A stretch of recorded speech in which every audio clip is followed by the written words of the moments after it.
दोस्तों, current plus के इस नए सेशन में आप सबका स्वागत है। इस सेशन के तहत हम बहुत ही इम्पोर्टेंट टॉपिक पे डिस्कशन कर रहे हैं और हमारा टारगेट है कि 40 से 45 दिन जो हमारे पास बचे हुए हैं, इसमें हम 90 प्लस क्वेश्चन को इससे कवर करें।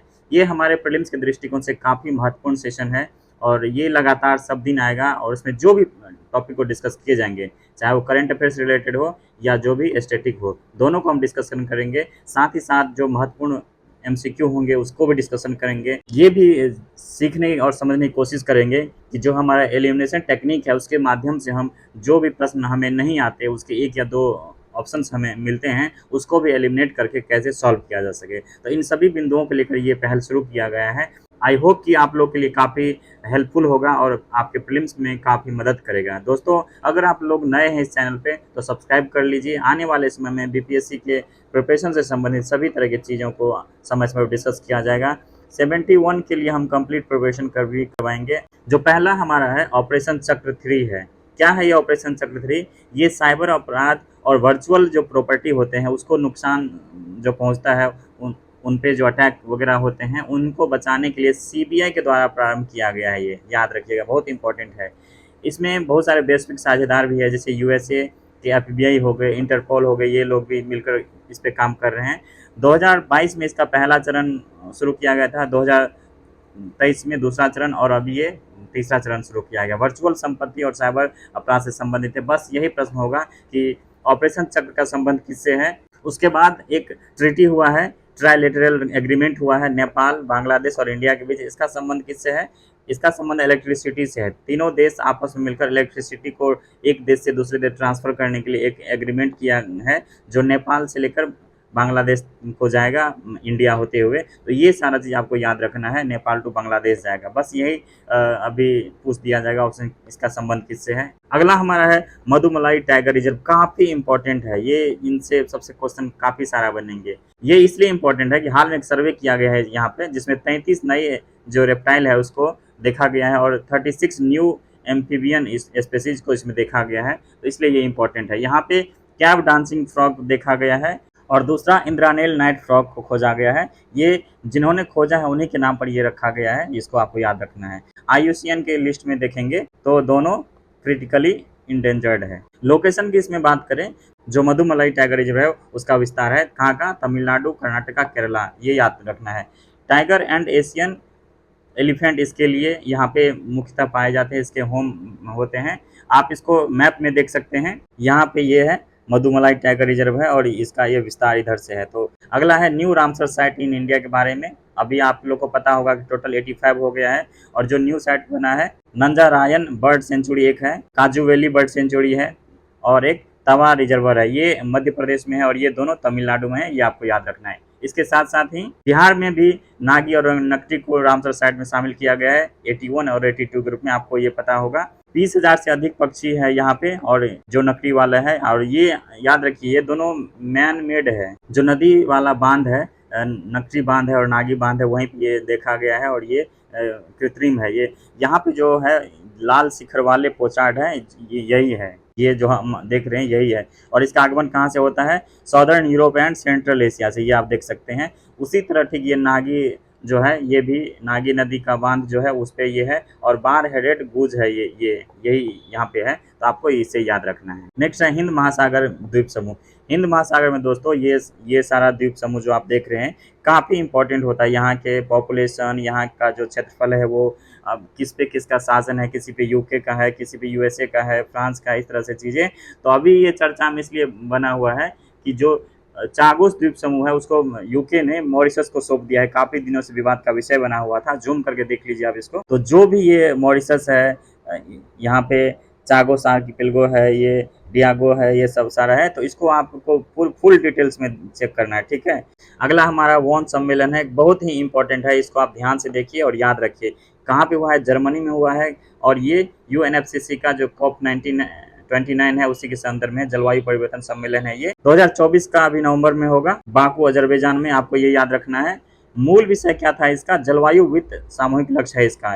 एक ही चीज याद रखना है, जैसे ही वॉन सम्मेलन आ गया, इसका संबंध किससे है? तो एक चीज जो कॉमन है कि जलवायु परिवर्तन से संबंधित है और जो है जलवायु वित्त से। इसमें क्या विशेष है कि जो जलवायु को लेकर वित्त की बात की गई है उसका इसका संबंध है। पेरिस जो समझौता हुआ था इसको लेके 2015 में, इसमें एक जो फाइनेंस की बात की थी इसके जलवायु परिवर्तन के लिए, उससे निपटने के लिए, और उसी पे डिस्कशन किया गया है और उसी को और आगे बढ़ाने की बात की गई है। 2025 के बाद जो विकसित देश है वो $1 ट्रिलियन प्रत्येक वर्ष इसमें शामिल करेंगे, ताकि जो विकासशील देश है उसको इससे सहायता मिले। एक और है हीट डोम के बारे में, इसको बहुत ही अच्छे से आप याद रखिए। इस तरह के प्रश्न बनते हैं आजकल। पिछले साल का अगर देखेंगे 69 में, तो टूरिस्ट के बारे में, उसके बाद एग्रीकल्चर के बारे में, नए नए जो इन चीज़ों पे इनोवेशन और नई चीज़ सामने आते रहते हैं इसके अंदर, उस पे प्रश्न बने हैं 69 में। और इस तरह से भी कहाँ देखा गया है ये, अमेरिका और मैक्सिको में देखा गया है। एक क्या है, मौसमी परिघटना है एक ये, और ये शांत और शुष्क मौसम में उत्पन्न होते हैं। ये एक तरह से कह सकते हैं कि एक ढक्कन की तरह काम करता है। जैसे जो नीचे की गर्म हवाएं ऊपर उठती है तो उसी हवा को ये ऊपर उठने से रोकता है और नीचे की हवा को गर्म कर देता है। यह जेट स्ट्रीम से भी इसका संबंध बनता है। क्वांटम कंप्यूटिंग की बात होती है दोस्तों, हमने जो साइंस टेक के जो डिस्कशन हमने किया है उसमें भी इसको डिस्कशन किया था और ये कहा था कि इससे संभावना है कि इससे प्रश्न इस बार बनेंगे ही बनेंगे। तो इसी में देखिए इनका संबंध किन किन चीज़ों से हो सकता है। दवाएं विकसित करना, क्रिप्टो करेंसी से हो सकता है, जो इनोवेशन अनुसंधान उससे हो सकता है, रसद अनुकूलन से हो सकता है, संचार से इसका संबंध हो सकता है। तो आपने देखा होगा कि 2-3 साल पहले भी एक प्रश्न इस तरह से पूछे गए थे, जैसे रडार के बारे में, और कि इससे क्या-क्या चीज़ों को इससे कवर किया जा सकता है, इससे आप पता लगाया इस तरह से इससे भी प्रश्न बनने की प्रबल संभावना है। आगे है पेजर अटैक हुआ है, एक पेजर ब्लास्ट हुआ है लेबनान में, आपको पता होगा। लेबनान में सीधे पूछा जा सकता है पेजर अटैक क्या होता है। ये पेजर आपको पता है, जो 1990 और 2000 के बीच इनका काफ़ी प्रचलन था। हम एक यह क्या है, एक मैसेजिंग सिस्टम है, शॉर्ट मैसेजिंग सिस्टम है ये, एसएमएस। ये एक जगह से दूसरे जगह एक छोटा सा डिवाइस होता है, उसी में वो मैसेज आता है और वहाँ से फिर ऊपर दूसरे जगह जाता है। तो केवल इसमें मैसेज आता है, इसी को एक बम के रूप में बनाया गया है और लेबनान में काफ़ी लंबे समय तक अटैक देखा गया है। उसके बाद देख लिए सी स्पेस है एक, ये भारत का पहला गवर्नमेंट का स्वामित्व वाला ओटीटी प्लेटफॉर्म है, ये आपको याद रखना है। अगला है MIRV, क्या है, काफ़ी इंपॉर्टेंट है, बहुत इंपॉर्टेंट है दोस्त। इससे प्रश्न निश्चित रूप से बनेंगे। क्या होता है ये multiple independently targetable re entry vehicle है। इसके तहत क्या किया जाता है, जो हमारे अग्नि 5 टाइप के मिसाइल होते हैं इसमें मल्टीपल वॉरहेड को कैरी करते हैं। इतना ही याद रखना है, इसका संबंध अग्नि 5 से है। और इसके थ्रू क्या किया जाता है, एक साथ ना कई तरह के वो वॉरहेड को ये कैरी करता है और एक साथ कई हमले इससे किया जा सकता है। तो इसको ये इसी रूप में हमको याद रखना है। एक्सपोसेट मिशन है, किसका है ये है इसरो का, ठीक है।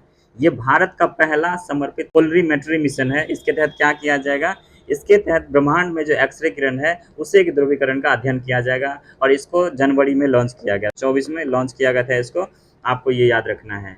यह एक अंतरिक्ष वेधशाला के रूप में काम करेंगे, जिसे यह पृथ्वी के निचली कक्षा में रहेगा और वहीं पे इसके अध्ययन करेंगे। एक क्वेश्चन देखते हैं जिसका संबंध ज्योग्राफी से है, लोकेशन से। इसमें कहा जाता है जो भू आबद्ध देश है इसके बारे में दिया हुआ है। भू आबद्ध देश क्या होता है इसको जान लीजिए पहले। वह देश होता है जिसकी सभी सीमाएं या उसकी तट रेखाएं केवल स्थल से मिलती है, या फिर ऐसा कोई जलीय क्षेत्र या सागर जो बंद होता है उससे मिलता है। तो इस तरह से आपको अगर इस आधार पर देखेंगे तो उसी संदर्भ में ये सारी चीज़ें दिया गया है।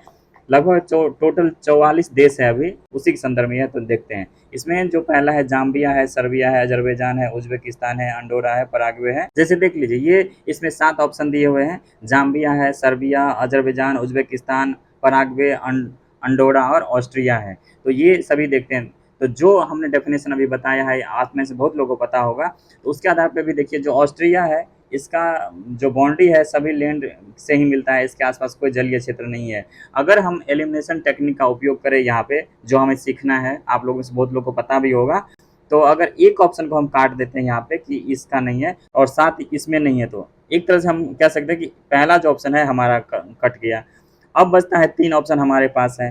3 ऑप्शन में आप और एक चीज़ देख लीजिए, उसमें जाम्बिया देख लीजिए। जाम्बिया आप सबको पता है कि ये अफ्रीकी कंट्री है और जाम्बिया के आसपास जो भी चीज़ें हैं वो यहाँ पे भी कोई वाटर बॉडीज नहीं है। जैसे उसके जो वेस्ट में देखेंगे तो अंगोला है, दक्षिण में देखेंगे तो बोत्सवाना है, इसी तरह सभी जगह अगर देखेंगे कॉन्गो रिपब्लिक है उत्तर में। अगर हम जाम्बिया को भी भू आबद्ध देश मान लेते हैं तो जैसे देखिए जाम्बिया इसमें नहीं है, सी में एक ऑप्शन हमारा नहीं है, तो एक तरह से सी भी कट गया। सी कट गया तो हमारे पास बचा बी बचा या तो डी बचा, जिसमें डी में ऑल दिया हुआ है। अब 3, 1, 5 और 7 है, यहाँ पे 4 मिसिंग है। 4 को देख लेते हैं, 4 उज़्बेकिस्तान है। आपको पता है कि उज़्बेकिस्तान हो गए, उसके बाद कजाकिस्तान हो गए, तुर्कमेनिस्तान हो गए। इसके बीच में आपको पता होगा कि अरल सी है उज़्बेकिस्तान के बाउंड्री से, इसीलिए ये दिया गया है ताकि हम आप कन्फ्यूज हो गए।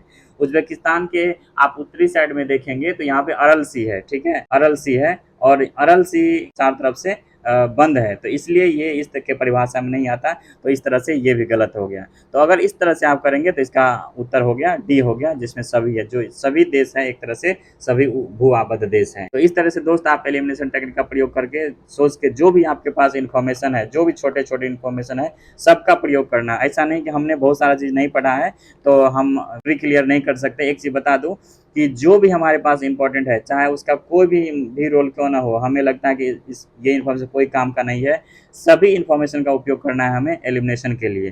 तो दोस्त इसी तरह के और सारे चीज़ों को हम डिस्कशन करेंगे आने वाले समय में। बने रहिए इस चैनल पे, अच्छे से पढ़ाई करते रहिए, आपके पास जो भी चीज़ें हैं उसका रिविजन करते रहिए अच्छे से, क्योंकि क्वेश्चन वहीं से बनेंगे। जितने भी चीज़ों को आपने पढ़ा है प्रश्न वहीं से बनेंगे। अच्छे से पढ़ाई करते रहिए, स्वस्थ रहिए। आप सबका बहुत बहुत धन्यवाद।